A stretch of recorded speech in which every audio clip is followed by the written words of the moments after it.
Olá, bom dia. Carta aos Romanos, capítulo 4. Então, o que é que podemos dizer de Abraão, o antepassado da nossa raça? O que foi que ele conseguiu? Se foi por causa das coisas que ele fez, que Deus o aceitou, então ele teria motivo para se orgulhar, mas não para se orgulhar diante de Deus, pois o que é que as Escrituras Sagradas dizem? Elas dizem: Abraão creu em Deus e por isso Deus o aceitou. O salário que o trabalhador recebe não é um presente, mas é o pagamento a que ele tem direito por causa do trabalho que fez. Porém, a pessoa que não põe a sua esperança nas coisas que faz, mas simplesmente crê em Deus, é a fé dessa pessoa que faz com que ela seja aceita por Deus. O Deus que trata o culpado como se fosse inocente. E foi o que Davi queria dizer quando falou da felicidade daqueles que Deus aceita, sem levar em conta o que eles fazem. Davi disse: Felizes aqueles cujas maldades Deus perdoa e os pecados ele apaga. Feliz aquele que o Senhor não acusa de cometer o pecado. Será que essa felicidade de que Davi falou existe somente para os que são circuncidados? É claro que não. Ela existe também para os que não são circuncidados, pois já citamos as Escrituras Sagradas que dizem: Abraão creu em Deus e por isso Deus o aceitou. Quando foi que isso aconteceu? Foi antes ou depois de Abraão ser circuncidado? Foi antes e não depois. Ele foi circuncidado mais tarde, e a sua circuncisão foi um sinal para provar que Deus aceitou Abraão porque ele tinha fé. E isso aconteceu quando ele ainda não havia sido circuncidado. Assim, Abraão é o pai espiritual de todos os que creem em Deus e são aceitos por ele, mesmo que não sejam circuncidados.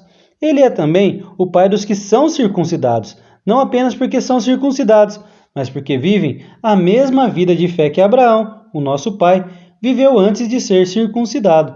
Deus prometeu a Abraão e aos descendentes que o mundo ia pertencer a eles. Essa promessa foi feita não porque Abraão tinha obedecido à lei, mas porque ele havia crido em Deus e havia sido aceito por ele. Pois, se aqueles que obedecem à lei vão receber o que Deus prometeu, então a fé é inútil. E a promessa de Deus não tem valor, pois a lei traz o castigo de Deus, mas onde não existe lei, também não existe desobediência à lei. Portanto, a promessa de Deus depende da fé, a fim de que a promessa seja garantida como presente de Deus a todos os descendentes de Abraão. Ela não é somente para os que obedecem à lei, mas também para os que creem em Deus, como Abraão creu, pois ele é o pai espiritual de todos nós.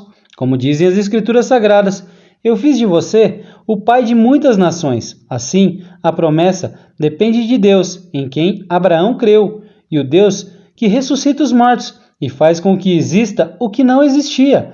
Abraão teve fé e esperança, mesmo quando não havia motivos para ter esperança. E, por isso, ele se tornou o pai de muitas nações. Como dizem as Escrituras, os seus descendentes serão muitos. Abraão tinha quase 100 anos, mas mesmo quando ele pensou a respeito do seu corpo, que já estava como morto, ou quando lembrou que Sara não podia ter filhos, a sua fé não enfraqueceu. Abraão não perdeu a fé, nem duvidou da promessa de Deus. A sua fé o encheu de poder e ele louvou a Deus porque tinha toda a certeza de que Deus podia fazer o que havia prometido. Por isso, Abraão, por meio da fé, foi aceito por Deus. As palavras "foi aceito" não falam somente dele, falam também de nós, que seremos aceitos, nós, os que cremos em Deus, o qual ressuscitou Jesus, o nosso Senhor. Jesus foi entregue para morrer por causa dos nossos pecados e foi ressuscitado a fim de que nós fôssemos aceitos por Deus. Que o Senhor nos abençoe, em nome de Jesus.